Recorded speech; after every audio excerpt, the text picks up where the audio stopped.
The Cabinet Wilderness area is a very rugged area in northwest Montana, about 50 miles long south to north and just a few miles wide east to west. The closest city is Libby, Montana, where I grew up. A-Peak has had quite a few names in its short history. Back in 1897, the General Land Office called it Summit Peak. By 1914, the name had been changed to Craig Peak, C-R-A-I-G, and then in 1922, it became A-Peak, shortened from Apex Peak as it was labeled on a 1927 Lincoln County map. It's an appropriate name because it is first among peaks. It is truly a peak. I don't know how old I was when I was just a fingerling first seeing a peak. I just know that I was sure impressed with it. From the first sight, I knew I wanted to climb up and stand on that pinnacle. The pinnacle on a peak is just 100 feet or so down from the top. It is eagle eyrie. It is a crow's nest. It is a pinnacle upon which I must someday stand. The biggest problem about the A-Peak pinnacle is the trying to climb it. Because the Cabinet Mountains are composed of sedentary layers that were lifted and folded and carved and shaped by glaciers, they're really crumbly. It is almost impossible to get good protection going up the pinnacle. It's a dangerous climb.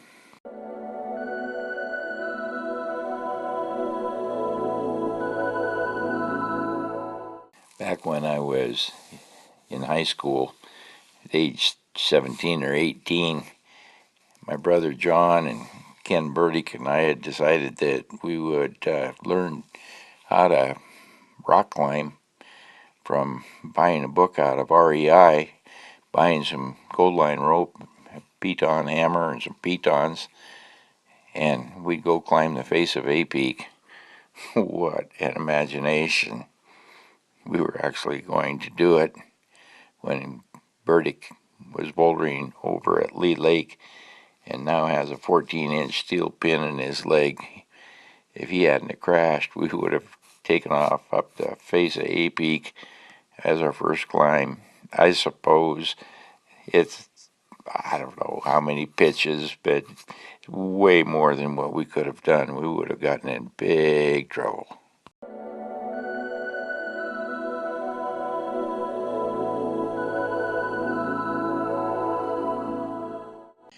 This is the hike that captured my imagination since I was in Libby High School. I never got around to doing it. After the setback on the attempt with Ken Burdick and my brother John back when I was a teenager, I decided to try again at age 62. I wondered if it was too late, but I had to give it a try. I was 245 pounds with 48 pounds in my backpack. That's before I put water in, so I was over 300 pounds taken up off the trailhead toward Lee Lake. I started at 3 o'clock in the morning, and I walked, hand walked, went up the south face in the heat of the sun, and by 7:30 that night, with only a half an hour off to eat some lunch, I had, in first gear compound low, gotten to the ridge line between Granite and Lee Lake. It was a real tough, long hike. I was surprised I was able to do it because twice after that, it's taken a lot more time to get up there. But that first attempt, I didn't know better. I just put it in compound low and kept going. I stacked up a stone windbreak and cleared rocks for a comfortable tent site next to a natural wall.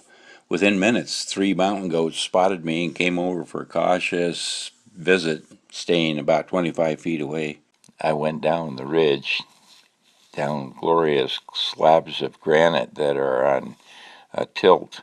They're sometimes 80 yards long and maybe 100 yards wide, and they're like scales on a fish, and they're dusty or wet, and if you step on them wrong, you'd slide until you got to the edge of it, where you'd fall over anywhere from a foot to 50 feet, but you'd never get stopped once you started sliding.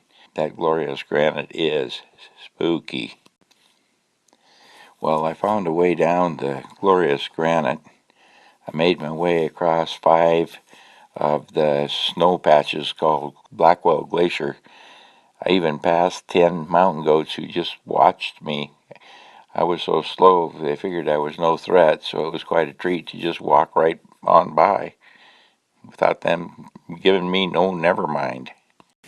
The ridge is right between two major peaks, so the wind whips around the two peaks and across that ridge with a great deal of force. You've got to be real careful walking that ridge not to get blown off it.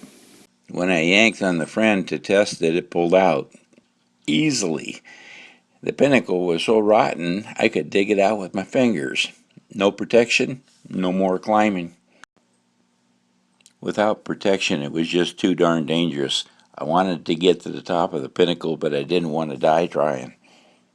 So I downclimbed very carefully, without protection. I was tremendously relieved to get out of my climbing harness and climbing shoes, put my climbing gear away, and start down the very steep Blackwell Glacier. I had my ice axe, and that kept me going real slow because I was seated and kicking steps below me with my heels. Well, didn't work out real well because I hit some ice. Next thing I know, I was sliding and sliding fast. Even though I was being real careful because the glacier was steep and I'm a long way from everywhere, uh, I hit some ice. The ice axe rolled over. The point wasn't in snow anymore. Uh, Cliffs above had dropped a lot of rock peppering the top of the glacier. So I'm sliding down. Rocks are hitting me, but the worst was it hit me in the thumb, tore out the base of my knuckle. But I held on, got the ice axe underneath me, looked around, and I could see I was going to hit into a really big black rock, and I got stopped just as I swung into it. Got my whole left side, and it was a lot of pain. I didn't know if I was going to make it, and I laid there looking around. It's a beautiful place. I kept my cool. Pain localized to the hip, and I was able to get up and walk. Looked down, and my thumb was bleeding pretty bad, so I wrapped it hard. Then I used the ice axe as a cane to help me for a bit.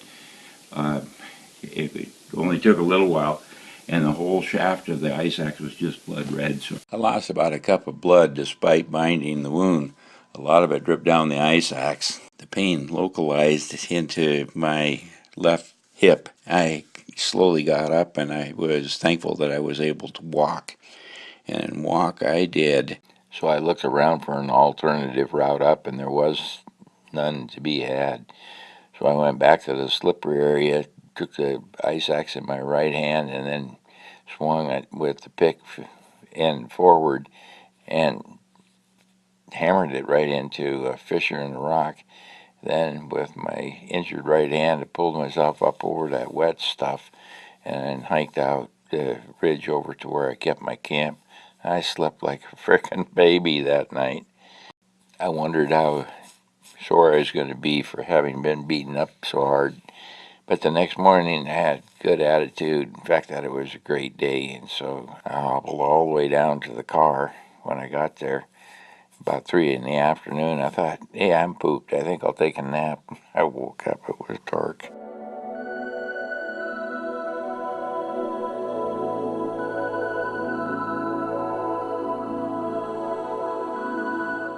In 2011, Rob was 66 years old.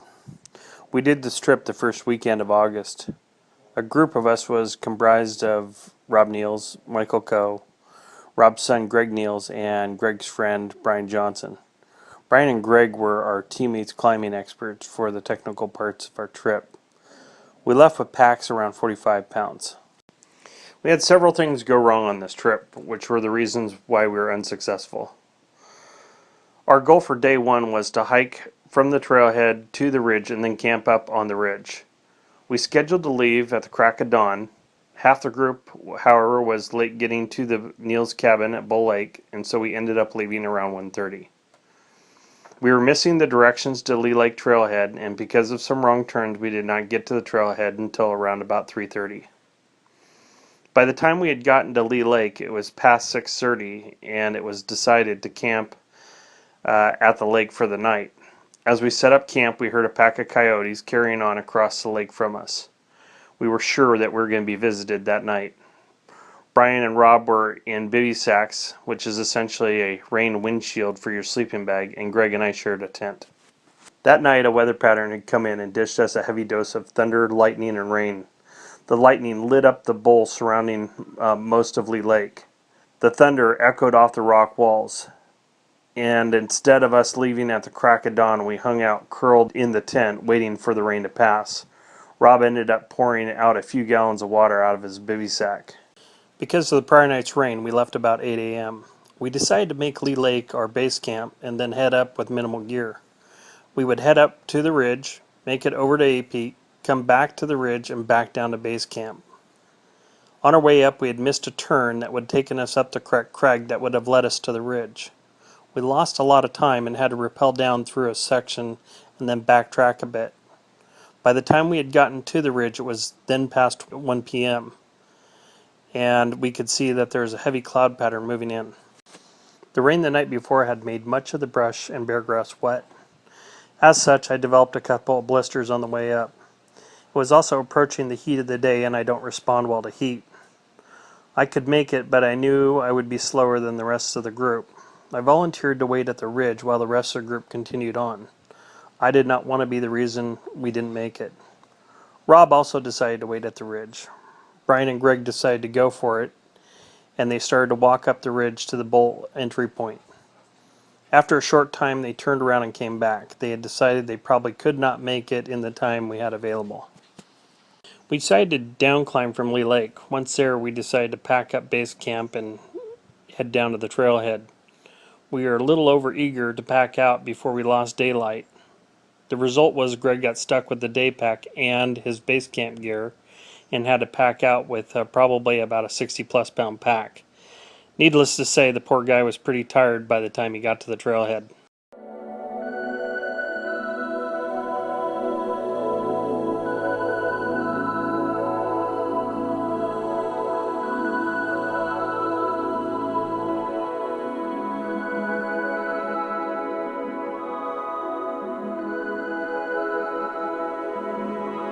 We were going to climb a peak in the cabinets. We found adventure and the setbacks. We got to the trailhead about an hour past the time that we had planned. There's a reason for it. While getting some supplies at a store, we discovered that in Montana, you can't buy beer until after 8, so we had to wait a few minutes. That cost us some time hiking. We were committed to a goal, we were seekers of adventure, but before that started, we had to take care of some tradition. So, since I was 14, or 54 years, I've been going into the wilderness, and the wilderness here is unpredictable and often dangerous, but it's also fun and renewing. And we have quite a bit of stuff to take here, but we have to take some things very seriously, and that's when we get back down, cold beer in the creek is about as good as you can get.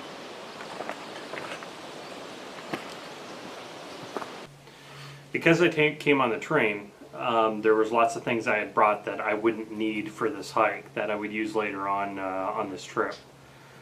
So while we were at the trailhead, we had to, we also had gotten some stuff at the store. While we were at the trailhead, I had to go ahead and we had to disassemble our packs and repack so we could equalize the weight. And I want to be sure that I don't have more pounds on my back than years in my butt as we're heading up that trail. For sure. While we were repacking, I said, "Are we going to need our crampons?" And he said, "No." And I said, "Are you sure?" He said, "No, we're not going to need them." And here's what we discovered this year. Here's the glacier in 2007. Here's the glacier in 2013. After we repacked, it was time to weigh in. And all up weight here is 310. Last time it was the same. So let's see what the years make a difference. Well, we're taking our first rest. This is the tree that has the cabinet wilderness sign in. So we're right at the beginning of the cabinets. We got about a third of the way and Rob came to a realization. He had too much weight. I had borrowed my son's 180-foot climbing rope. It was a heavy one, an 11 millimeter, weighed 10 pounds. We were only a little ways up the trail before I knew I'd have to drop some of that weight if we were going to make it up to the ridge and then the pinnacle. I want to meet our goal. Now, an old psychologist, we have a head to think, we have a heart to feel. I think we can do it. I feel that we're going to do it. But we also have body. 4-H says head, heart, and hands. You got to listen to the body. And you and I are working to where we can't sustain this clear up to the ridge today. Not possible at the rate we're going and the weight. So experience and body beats and trumps head and heart. And we got to dump some weight. And I'll tell you what, a rope isn't as precious to me as getting up there, so I'm going to cut the rope. We certainly took breaks, but it was a good opportunity to do check-ins and evaluate our time, distance, and progress. How are you doing? You feel better now you dropped some of the rope? Are you kidding me? I'll take a rope and hang me high from the highest trail. He's a good guy to go on an adventure with. Yeah. We've gone about 1.484 miles. Rob's now probably a little under 50 pounds. I'm at 50 pounds on our packs. Our average pace is about an hour per mile. By the way, a mile per hour is real good going uphill with a heavy pack. And that's what I've always shot for my whole life. So we're doing pretty darn good, really. Experiencing a few flies, a couple mosquitoes, but we got lots of repellent. Sunscreen. So I guess the biggest thing that we're trying to evaluate is how hot is it going to get up here today. Down in Libby it's supposed to be above 100, and up here we're predicting, got it, predicting about 75, 80. We had left the shade of the woods on our way up to Lee Lake and came to a waterfall and figured it was a perfect spot to have some lunch. Just about to Lee Lake. We picked a better spot right next to a waterfall. And I'm going to go join them. So we got to the lake and we were hot and we were certainly ready for a break, which included a swim. So, what do you think? Glad I got rid of that rope. Would you have made it with it? With a whole bunch of stops. Yeah? Yeah, I would have pretty much exhausted myself. I was pretty hot coming across here. So I'm looking forward to a swim. This end of the lake is swimmable. Rob certainly had the most experience with not only the cabinets but this hike, so he took the lead when planning. Right now we're assessing tomorrow's adventure. We have decided to stay here for tonight. Okay, here's another way we could do this. Instead of humping our 50-some pound packs off the ridge down into the bowl and over to Goat Plateau, the first time I tried this, I went from the ridge through the bowl up the pinnacle, blew my thumb, and came back to the ridge. So it is possible to go from the ridge to the pinnacle and back to the ridge without 50 pounds on your back. And I think that we might be smarter to do a panzer attack. After our swim, we at Lee Lake, we decided to base camp at Lee Lake. The day was hot, and we decided to relax for the afternoon.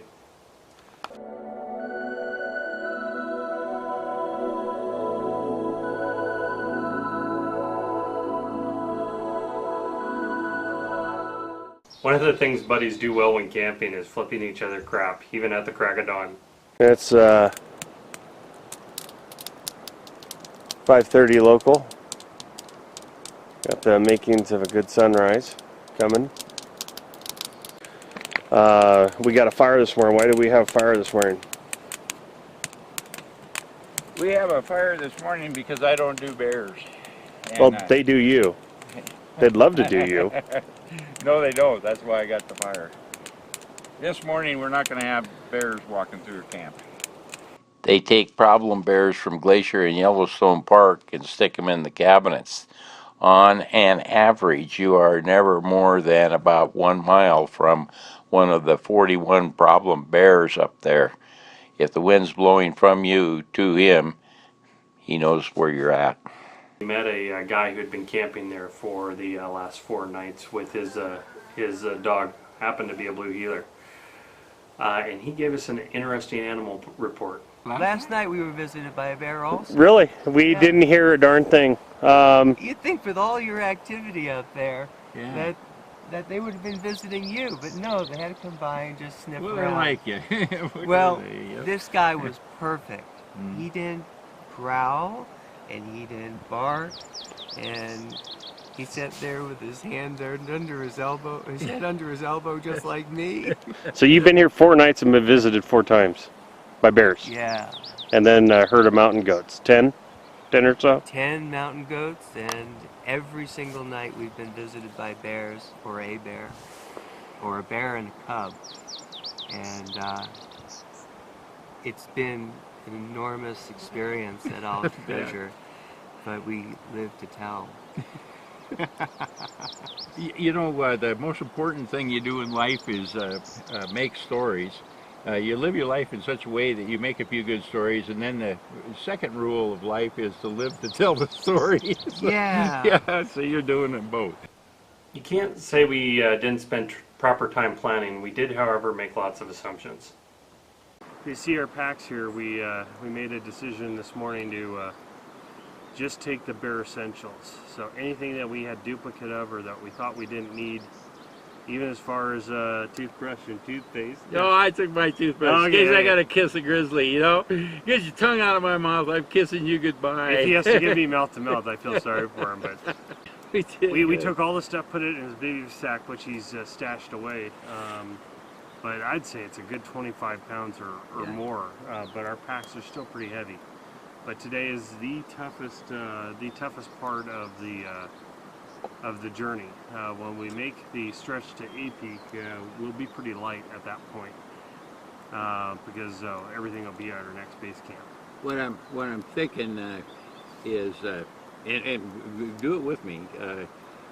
We'll get up to the ridge for sure. I'm hoping to get there noonish, and then we got to make a decision whether to go further with the packs or leave the packs there.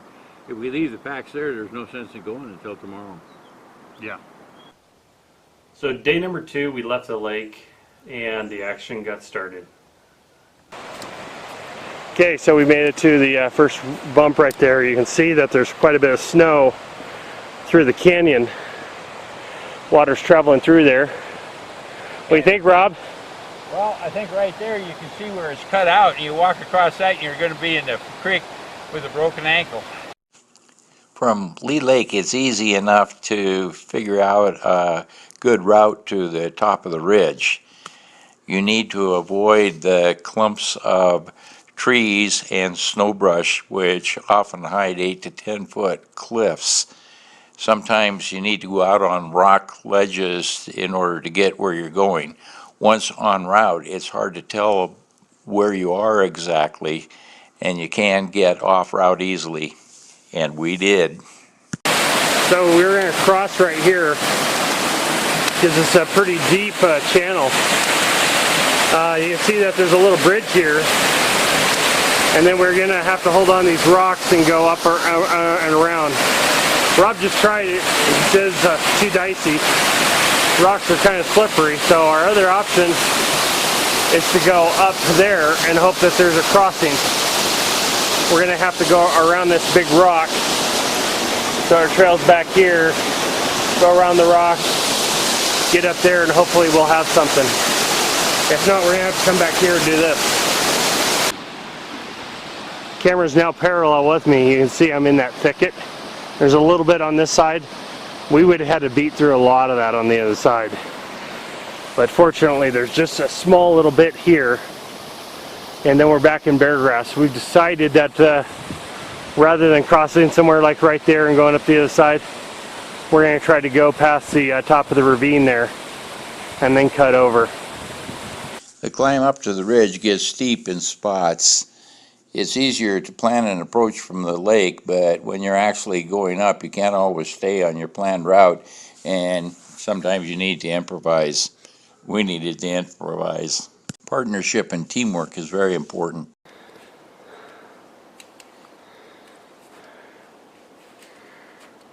Rob? Yeah. I looked around the corner and looking at this ledge, not sure where the best part to get down is. So I decided to get down here and climb. It's up to you. Can't get around this. Well, You can't get through there. no, but you can climb up and over. Well, what's it like on the other side? Because I think it's more vertical straight down. Let me take a look. Rob's trying to come up where I did. There's really no choice because you're either going to have to walk this entire ledge of snow all the way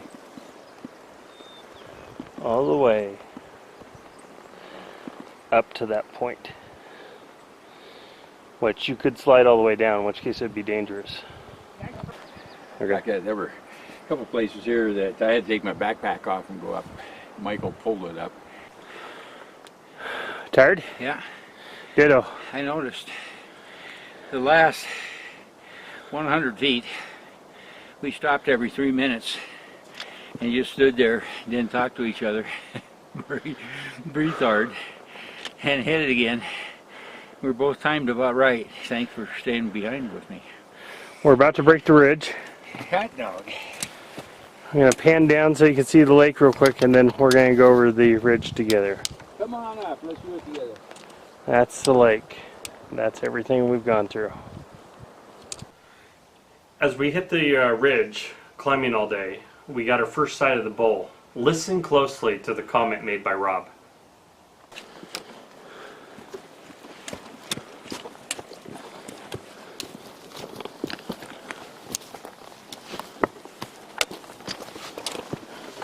I want to walk with you, son. That's it. We did it. This is it. This is the ridge. We made our goal for the day. There's the pinnacle. We got to make it I don't know. all the way through there. And all the way We need up there. crampons. There we go. We need crampons. I'll run down and get them. Crampons again? Are you serious? Okay. Camping right here on the ridge. Tomorrow we're going to go up this ridge. Rob, do you want to tell the audience our course or our plan of action? Since there's more snow and we actually could have used the crampons that you told me to leave behind in the car. Yeah. So we go down the ridge here, and there's a tongue right there that we can slide on our ass right down into the bowl, across the bowl, and then we've got a problem. When we get over to right there, Where the waterfall where's is. the Zoom? zoom right up here? That's the problem. We'll probably have to go right up that waterfall. And up the waterfall, and it's not bad. There's more snow than we think, so we're going to have to travel a Yeah, lot of so areas without snow. we go up that. There is Goat Rock there, Goat Plateau. And we keep going up and up. Now, right there is a choke point, and it doesn't get much sun. So if that's real icy, we might get stopped there. But we could go on to the rocks and get by it. And this is the glacier that was my nemesis. We were up on the ridge and going through our gear to sort out what we'd need the next day climbing the pinnacle. I had 2 climbing harnesses. They always have the belay devices on them, and they didn't.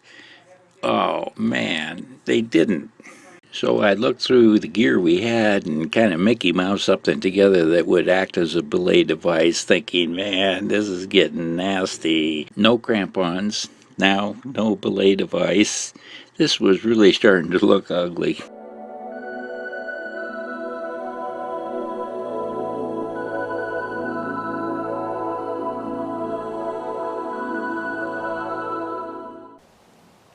A team can overcome a lot of setbacks on the trail, which we did. But forgetting your medication is not one of them. It's late Friday night. See, it's 10:30. We ran into another snag. Last one reported was we didn't have a belay device, and we figured out something that may work for us. But now we have another problem. You want to explain what that is? Yeah, I didn't remember to bring the mirror packs, and without it, my legs jump really hard. And where's the closest mirror packs? Out of the car. Well, not at the car, at the base camp. So I just lie here hoping to get some sleep, and I think I must be getting some, because it's 10:30 and we went to bed long about 8.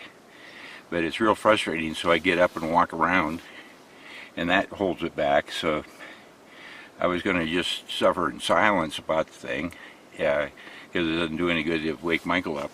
So then I got so frustrated I just beat on my legs, and that slowed it down for some. And so I figured, well, what the hell, I'll do that a bunch, and it helped some. And then I thought, well, I'll ask Michael to give him a good wallop, and he did, and that settled him down for almost a minute, which was real comfortable. So now I've taken 5 ibuprofen and a multivitamin, and we'll see what that does. I really hadn't slept, I don't even think, a whole hour throughout that whole night. I knew I couldn't possibly do another one like that. I knew I wasn't going to be much good at hiking or keeping my balance the way I was sleepless. I knew that making a peak pinnacle was impossible. Hey, we didn't have the gear, our food rations were low, and I was pretty screwed up. Making it to the peak and back was just flat impossible. So I thought, well, let's try a default position. Let's climb the highest peak in the Cabinet Wilderness area, Snowshoe Peak. Good morning. We're making breakfast. We've had an interesting night. We've had a few setbacks at this point, and it's caused us to reevaluate things. Let's talk about some of the setbacks. One is when we were downsizing our packs yesterday, I didn't put in enough food for another night. We could probably get by with what we got, but with the amount of calories we're burning, which is probably 2,000 to 3,000 a day, we're either going to lose a lot of weight or be pretty hungry.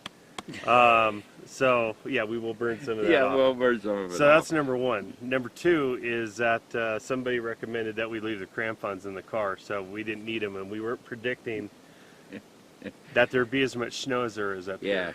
Yeah, and those crampons would be real nice if that snow isn't slushy. We could get by without them, but I've done that before.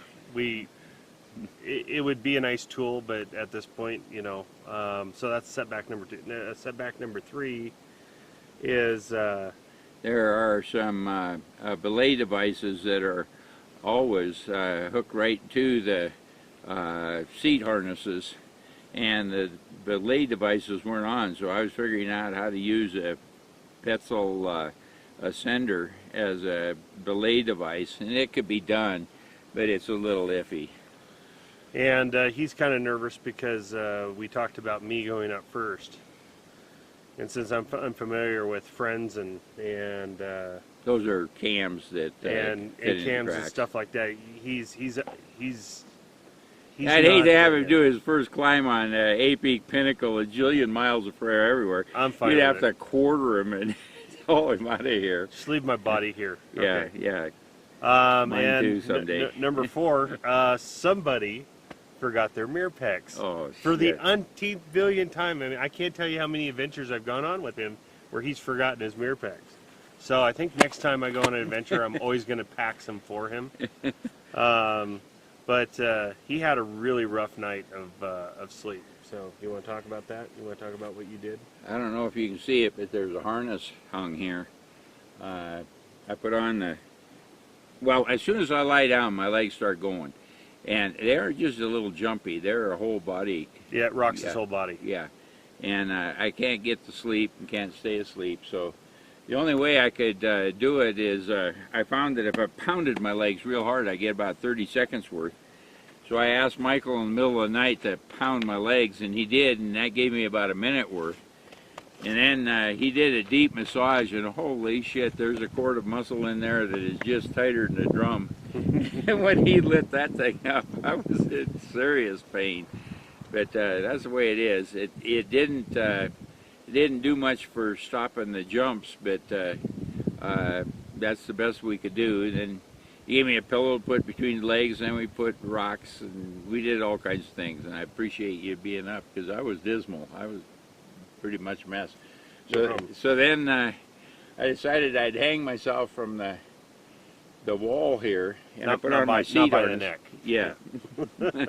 Well, that's kind of tough not to do it by the neck when you're doing that. So I hung this rope to the big rock on the back side and put the seat harness in, and then put my butt against the ledge here, and I got about 15 minutes of sleep before it was just so uncomfortable that I couldn't do it. So I walked around for a while, and then got in it again and got another 15 minutes. Should we have done a peak, we would have to go across the bowl, get to the peak, and get back here, and that would be pretty much our day. And I don't want to spend another night like that. Being low on food, and with him not getting any sleep at all, or hardly any at all, that's pretty dangerous. That's pretty dangerous, even with the little sleep that he got. But you want to tell what we've decided to do instead? Well, I'm not sure of the route up Snowshoe, but Snowshoe behind us here is the highest mountain in the cabinets. It's the prize. So I want to get Michael down into the bowl. Once we get down into the bowl, we'll circle around and see whether one of those fingers will let us go up to the top of Snowshoe. And if we do, we make a success out of bagging the highest peak in the cabinets. Snowshoe's right up there. Big ass, beautiful mountain. So, and you can see everything from there. And if we do that, we can do that in enough time that we can make it there, make it back here, pack our stuff, and get down to base camp, which is at Lee Lake, where somebody has some mirror packs. Yeah, and what we've got for food is a package of eggs, potatoes. Joves Rancheros for breakfast. And then we got about a third of a salami and some cheese. Yeah, we've got some miscellaneous nuts and stuff like that. That'll do, but that's a shy of a day's worth of food. So Our little critter just came by there. Yep. The tree wiggled. so anyway, that's the adventure so far. Yeah.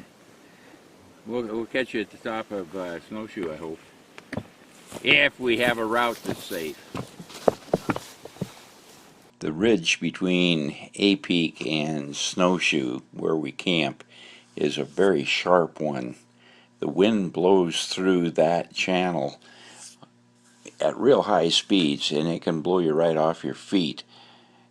It's dangerous to walk along that ridgetop because you can get blown onto the slabs or down onto that steep incline that we just come up. And we climbed ourselves right into a dead end. I mean, we were in a hurting place, and we weren't going to be able to down climb what we'd just gone up. We'd been climbing up some 5.2, 5.3 stuff, and we knew we couldn't climb down it. Finally, we ended up in this crow's nest where there was no place to go. We were stuck. I told Michael, hey, we're in a bad place, and as I turned and looked at him, I saw that previous statement was not operative. We were in a really bad place. What let me know how bad it was? Well, there was a tree about 8 feet high and about, maybe 9 inches thick. It had been there forever, and it had a climber's ribbon around it. Someone with full mountaineering gear had come to the same miserable place we were, decided that the only way he was going to get out safely was to rappel down, leaving a gift to the mountain god of a ribbon and a beaner. We've been messing around on this snowshoe face. There's prominence on the front side of snowshoe that we tried climbing, and we're up about another 300 feet from here. Now we're coming down, trying to find an easier way than how we came up. We don't have a rope with us, and it's kind of difficult, but we think we can get over to a snowfield, and if we do that, we'll just glissade on down. Someone else has been here. You might look over that way. Whoops. Looks like somebody took the express route.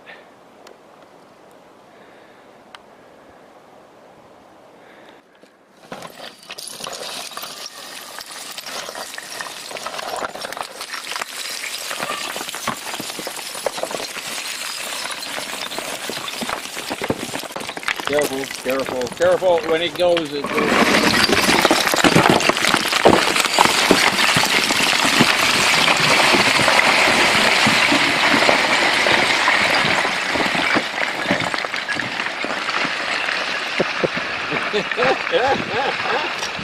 Oh! Whoosh! You see that pile of snow fly up? Oh, it's still going. There was one way down. It was a finger on a glacier gone way up into the rocks and north facing, so it was more icy than what you want. I started beating on the top to get a stable place to get the ice axe underneath me and get a good solid start. And the more I beat on that to get a good station to go off of, the more I knew I wasn't going to do it. My body wouldn't, my head would, my heart would, my body wouldn't.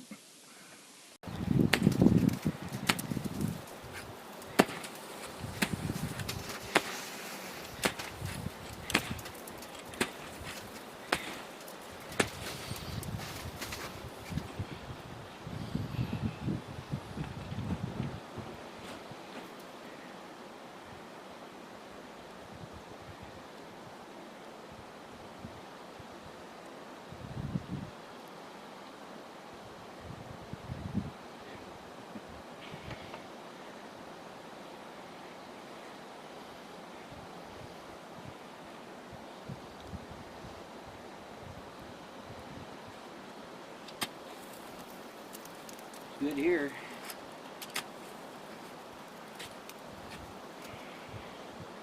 I just don't know.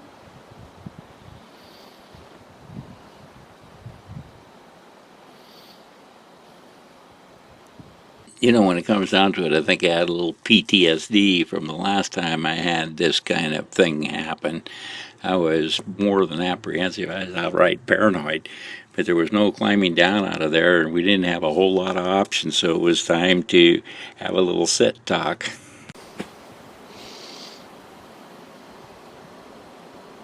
Well, if it's over there and had to run out, I'd do it. Don't forget to put on your wrist, Deal. Yeah, thanks.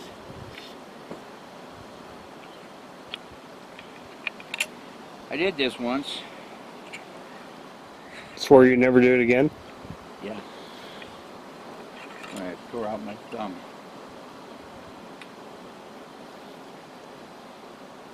You get spun around, you're dead on this one. We had to use that worn out, weather beaten piece of ribbon to get us down to the place where we could safely glissade. When we got there, Michael held the top of the 8-foot ribbon and I was attached to the bottom. If I could keep myself arrested on that steep slope, Michael could feed out the ribbon. If I couldn't keep arrested, the ribbon would come tight and Michael and I would haul my body back up to the top and we'd try something else. Thank goodness I could keep the brakes on that glissade. We didn't have to have the ribbon, but it sure did help for confidence. The glissade was controlled well, and I got down about 200-300 yards and let her rip a little faster, and I was getting closer to the slab, so I slowed down, and as I slowed down I angled off to the side and fell down into the crevice between the glacier and the slab. I only fell about 3.5 feet. I was very thankful it wasn't a whole lot worse than that. It popped up out of the hole, told Michael I was okay. Your turn, Michael, go for it. Michael had seen how much fun I'd had at the low end of that glissade until I fell down the hole. So he was ready for it, and he slid off, but instead of following the fall line, he was off to the left. He was going onto a slab. The snow didn't have any discontinuity between it and that slab. I hollered to him, you got 50 feet to slow up. 10 feet, 5 feet, he went onto the slab. There was no way he was going to get stopped now, and he was still going 2 or 3 miles per hour. Yeah, that ice axe was scraping, and he wasn't stopping. Michael was looking 30 feet over toward me. I was looking back at him, and he was scraping the point in that ice axe, and there was nothing to be done. But there was a little bit of a lift on that slab, and he was against it, and then there was a big rock right next to where that lift was, and he wedged right between the two, and that's what stopped him. That was something else. You can see where we started up there, that set of rocks. Rob ended up drifting over to the right. He's over there. We're both pretty cold, that your hands without any gloves were a little bit frostbitten, so. And then me, I came straight down here, ran into this rock. You know, I was coming at a pretty good clip. I dug in pretty far. You can see the grout of my trail, but this rock kind of stopped me, so I'm warming up. Look where it stopped him, because his ice axe wasn't getting any purchase. That shelf saved his butt from going over. So I'm sitting on this rock. See, this rock goes down a ways. I think just sake of warming up, I'm going to go ahead and just kind of meander down here with the pack, because I got the pack on. Rob's going to get on his belly and go for a second run. So we'll see what happens.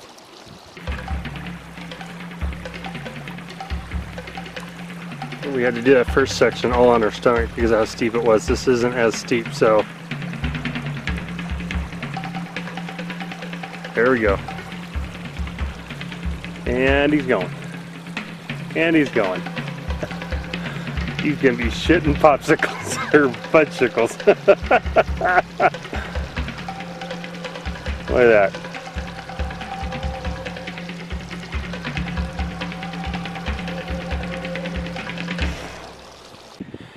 I don't know if you can see all the hornets, but this blue shirt's drawing hornets like you can't believe.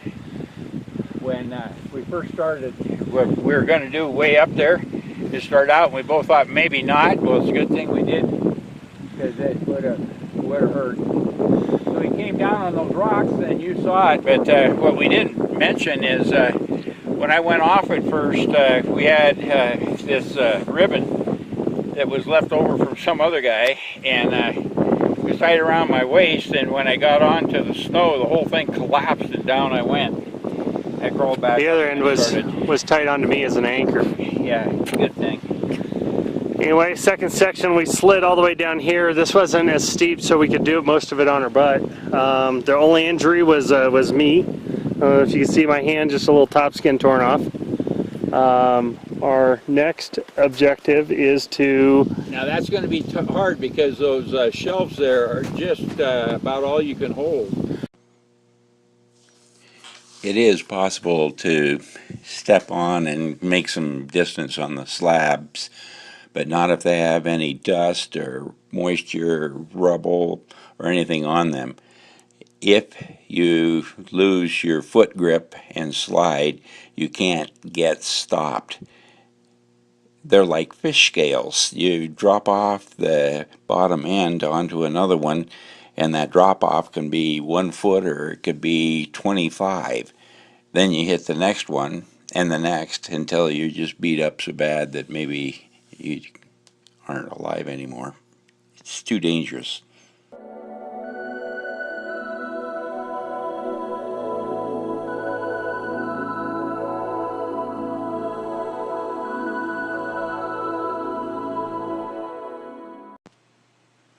It was about noon and the day was getting warmer. We got back to camp.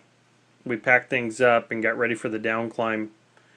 Now, I'm not the most experienced climber, but I do know enough to tell you that I think most people would agree that down climbing, especially with a pack, is a lot harder than climbing up.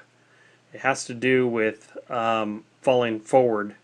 If you're falling forward while you're going up, there's a smaller falling and landing point as long as you don't slip. Going down, you could have a pretty big fall. I don't do well in high heat, high sunlight. I kind of need a break from it. My wife calls me a vampire.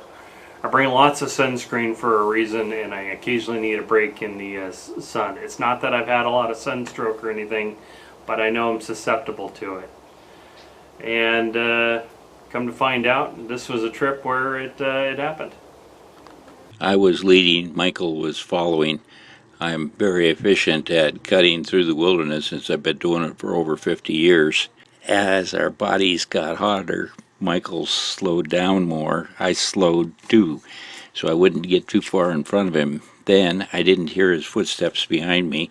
That worried me. I turned around to see him and he wasn't there. Because it was so steep, I was following a little bit of a ridge of rock over toward a chasm in which some water was running. I figured it'd be cool there, but Michael wasn't following. About where I thought he had broken away from my lead was a bunch of snow brush with 6, 7, 8 foot cliffs, and I thought, oh no, he's going to try to go over the cliffs. At least the cliffs weren't in full sunlight and they weren't so precipitous. That made it look attractive, evidently, and I was hurrying over to where I thought I'd find him, and I heard this thump. Big thump. Holy shit, there's not a whole lot up here to go thump off of a cliff unless it's Michael. As I rounded a clump of snowbrush, I saw Michael hanging from a cliff about 4 or 5 feet up from where he would be safely foot planted. His backpack he had released, and it had been the thing that had gone thump. Meanwhile, he's hauling as hard as he can back up the snowbrush to get to the top of the cliff, and he is exhausted. We started over toward the chasm where the water would cool us. He couldn't step up a 1 foot onto a ledge to get over to the falls easily. He had to struggle to do it. That's sunstroke. That's heavy-duty sunstroke. I had gotten a wild hare to go on a different path because I didn't like the way that Rob was going, and I was starting to get a little bit punchy from being in the sun for direct sunlight, high heat of the afternoon for a few hours, and I picked the wrong course. I got committed, I was climbing down a wall, and I knew in order to make it I'd have to drop my pack. That was the thud. As it happens, I climbed down. I could barely put my pack back on. I was starting to get dizzy. I was starting to get punchy, and my strength was starting to leave me. Rob had called me over, and I could barely made it over, but he had found some shade. My hero. Now, Rob, as a partner on a trail, has lots of good advice. Oftentimes he doesn't take his own advice, and we end up getting into some interesting situations. So as we're going down, we came across a snowfield, and I think we were both pretty tired at that point. So I think Rob wanted to shortcut it a little bit, but here he is crossing a snowfield, and the whole time he's doing it, I'm thinking of the wise old advice that this wise old mountain man gave me on the way up. What do you think, Rob? Well, I think right there you can see where it's cut out, and you walk across that and you're going to be in the creek with a broken ankle. Well, we didn't make it to A Peak. Rob, however, did leave with a trophy, his pants.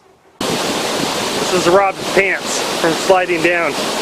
They are blasted out, 2 pockets and right down the center. I worked my ass off for that. After we both cooled down, it was only about 45 minutes to get down to the lake. We got to the lake, we were both beat, tired, and it was starting to get a little late in the day, but we decided to head on out anyway, and we did.